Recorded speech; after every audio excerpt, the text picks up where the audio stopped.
విజయవాడలో వైఎస్ఆర్సీపీ ఎమ్మెల్యే విశ్వేశ్వరరెడ్డి మీడియాతో మాట్లాడుతున్నారు. లైవ్ చూద్దాం. మంచి సంప్రదాయాలు నెలకొల్పుదాం,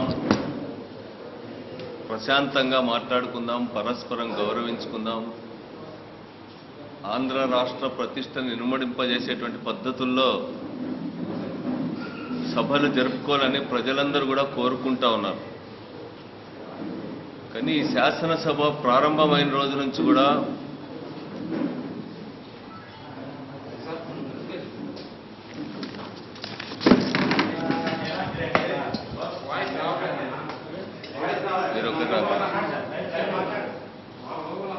శాసనసభ సమావేశాలు ప్రారంభమైన రోజు నుంచి కూడా వైఎస్ఆర్ కాంగ్రెస్ పార్టీ శాసనసభ్యురాలు, రాష్ట్రంలో అత్యంత ప్రజాదరణ కలిగినటువంటి శాసనసభ్యురాలైనటువంటి రోజా గారిపైన సస్పెన్షన్ని మరో సంవత్సరం పాటు కొనసాగించబోతున్నారనేటువంటి చర్చ విస్తృతంగా జరిగింది. మొన్ననే శాసనసభలో కూడా ప్రివిలేజెస్ కమిటీ 62 పేజీల రిపోర్టును కూడా సభ ముందు పెట్టడం జరిగింది.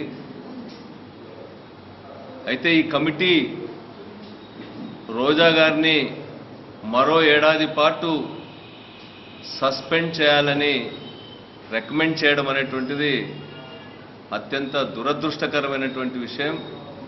ఇది ప్రివిలేజ్ కమిటీ గౌరవాన్ని పెంచడానికి ఏమాత్రం కూడా తోడ్పడదు. ఇలాంటి రికమెండేషన్స్ కక్ష సాధింపు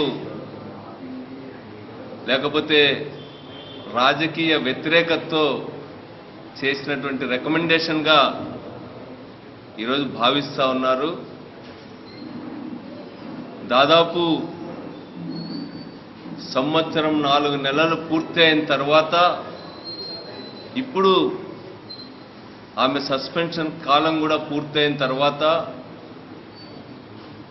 మరోసారి సంవత్సరం పాటు సస్పెన్షన్ని పొడిగించాలనేటువంటి రికమెండేషన్ ఇంత ఆలస్యంగా రావడం అనేటువంటిది చాలా దురుద్దేశపూరితమైనటువంటిది.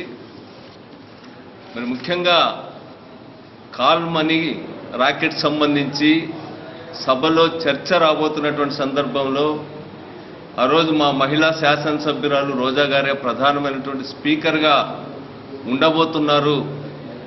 కాల్ మనీ విషయంలో ప్రభుత్వానికి చాలా చెడ్డ పేరు రావడం జరిగింది. ముఖ్యంగా కాల్ మనీ పేరు పైన మహిళలపై జరిగినటువంటి అరాచకాలు, అకృత్యాలు ఈ రాష్ట్ర ప్రజలు ఆశ్చర్యపోయేలా ఉన్నాయి. దారుణమైనటువంటి వాస్తవాలు సభ ముందు రాబోతా ఉన్నాయి. కాల్ మనీ విషయంలో అధికార తెలుగుదేశం పార్టీకి సంబంధించినటువంటి శాసనసభ్యులు, శాసన మండలి సభ్యుల పేర్లు కూడా ఉన్నాయి. వాళ్ళకు సంబంధించినటువంటి అనేక కథనాలు పత్రికల్లో వచ్చాయి. ఇవన్నీ కూడా చర్చకు రాబోతున్నటువంటి సందర్భంలో ఒక మహిళా శాసనసభ్యురాలుగా రోజా పైన చర్య తీసుకోవడం అనేటువంటిది రాష్ట్ర ప్రజలందరూ కూడా ఇది చాలా అన్యాయం అనేటువంటి ఇది ఫీల్ కావడం జరిగింది. ఉద్దేశపూర్వకంగానే కాల్ మనీ ఉదంతం పైన చాలా ఎఫెక్టివ్గా ప్రజెంట్ చేయగలిగినటువంటి రోజా గారి గొంతు నొక్కాలనేటువంటి దాంతోనే ఈ దురదృష్టకరమైన నిర్ణయం తీసుకున్నారు. ఆ రోజు ఆమె ప్రవర్తన బాగలేదనేటువంటి పేరు పైన దేశ చరిత్రలోనే ఎక్కడా లేనటువంటి విధంగా 1 సంవత్సరం పాటు సస్పెండ్ చేయడం జరిగింది రోజా గారిని. ఎలాంటి విచారణ చేయకుండా కనీసం మహిళా శాసనసభ్యురాలు అనేటువంటి కనీస సానుభూతిని కూడా చూపకుండా ఆ రోజు సస్పెండ్ చేయడం జరిగింది.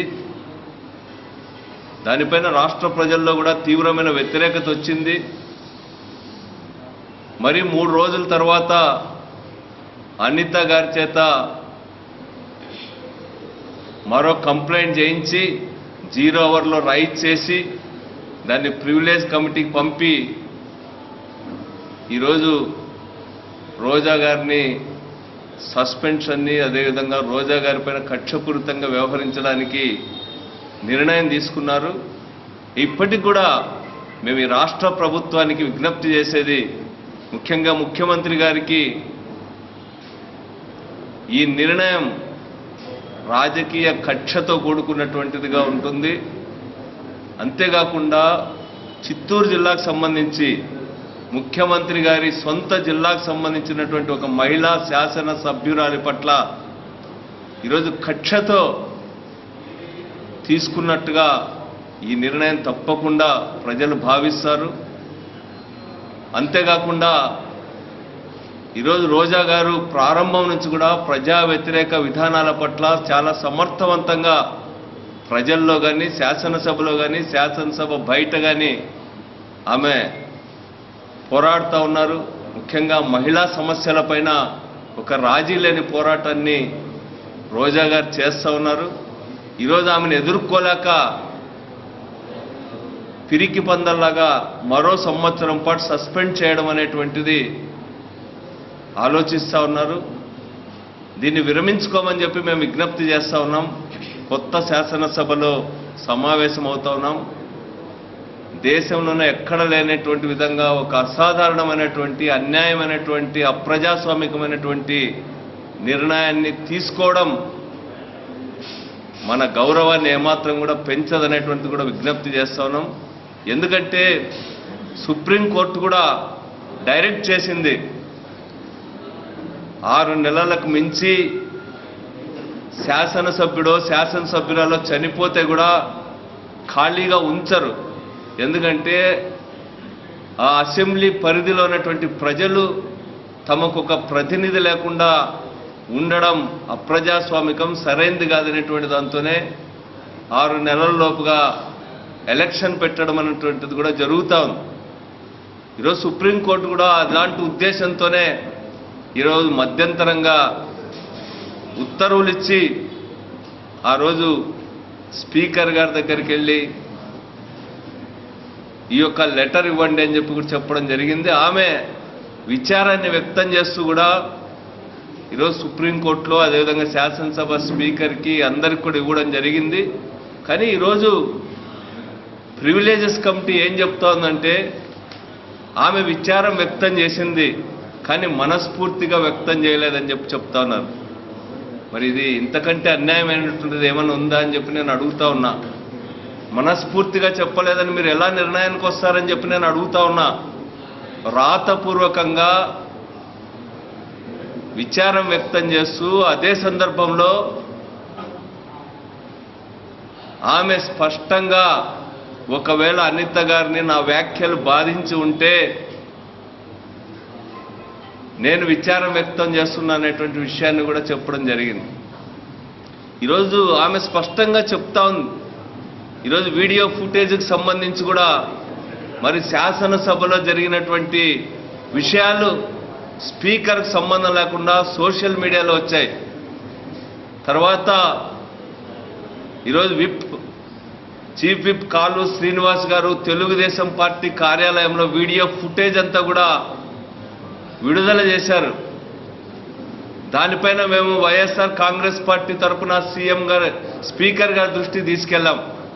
స్పీకర్ గారు ఈ వీడియోలు బయటికి రావడం పైన నేను ఎలాంటి అనుమతి ఇవ్వాలా, నాకు సంబంధం లేకుండా జరిగిందని దానిపైన విచారణ కూడా వేయడం జరిగింది. ఈరోజు వీళ్ళు ప్రదర్శిస్తున్నటువంటి వీడియోస్ అన్నీ కూడా ఈరోజు పూర్తి మార్ఫ్డ్ వీడియోస్ అవన్నీ కూడా. ఎందుకంటే రోజా గారికి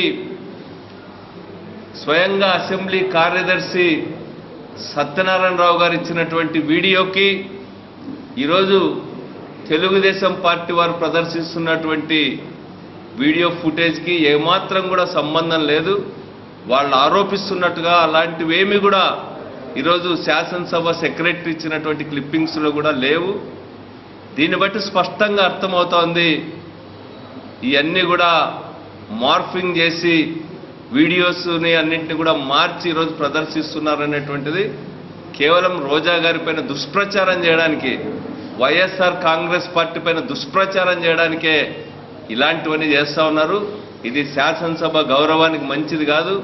ఈరోజు స్పీకర్ అనుమతి లేకుండా వీడియోస్ రిలీజ్ చేసినటువంటి వాళ్ళపైన కఠినమైన చర్య తీసుకోవాలా.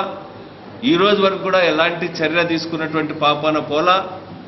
మరోసారి వాళ్ళందరిపైన చర్య తీసుకోకపోగా ఈరోజు రోజా గారిపైన మరో సంవత్సరం సస్పెన్షన్ కొనసాగించాలని రికమెండ్ చేయడం, దీనికి పాజిటివ్గానే ప్రభుత్వం కూడా నిర్ణయం తీసుకోబోతుందని తెలుస్తూ ఉంది. కానీ ఇది మంచి సాంప్రదాయం కాదు. ఇది మన గౌరవానికి పెంచేటువంటిది ఏమాత్రం కూడా కాదు. ఒక ఫ్యాక్షనిస్ట్ లాగానో కక్ష సాధించే వాళ్ళలాగానో వ్యవహరించవద్దని చెప్పి ఈరోజు ప్రభుత్వంలో ఉన్నటువంటి వాళ్లకు విజ్ఞప్తి చేస్తా ఉన్నాం. మీరు అదే పద్ధతుల్లో ముందుకు పోతే శాసనసభ బయట కూడా ప్రజల్లోకి తీసుకెళ్దాం. ఈ ప్రభుత్వం ముఖ్యంగా చంద్రబాబు నాయుడు గారి ఆధ్వర్యంలో ఎంత అనాగరికంగా, ఎంత అప్రజాస్వామికంగా ఒక మహిళా శాసనసభ్యురాలి పట్ల ప్రవర్తిస్తూ ఉందో ప్రజల్లోకి తీసుకెళ్తాం. ఈరోజు ప్రజల్లో అసాధారణంగా ఎక్కడ కూడా, దేశంలో ఎక్కడ కూడా ఏ శాసనసభలో కానీ తీసుకున్నటువంటి నిర్ణయాన్ని తీసుకోవడం ద్వారా ఈ ప్రభుత్వం ప్రతిపక్షం పట్ల ఎంత కక్షగా వ్యవహరిస్తూ ఉంది. అదేవిధంగా ప్రజలకిచ్చిన హామీలను నెరవేర్చడంలో ఘోరంగా విఫలమైనటువంటి ఈ ప్రభుత్వానికి వ్యతిరేకంగా సమర్థవంతంగా, నిర్మాణాత్మకంగా పోరాటం చేస్తున్నటువంటి వైఎస్ఆర్ కాంగ్రెస్ పార్టీ పట్ల, అందులో కూడా ప్రధానంగా ప్రజా సమస్యలను అసెంబ్లీలో లేవనెత్తే రోజా లాంటి వారిపైన ఎంత కక్షగా వ్యవహరిస్తుందనేటువంటి దాన్ని కూడా ప్రజల్లోకి తీసుకెళ్తామని చెప్పి హెచ్చరిక చేస్తా ఉన్నాం.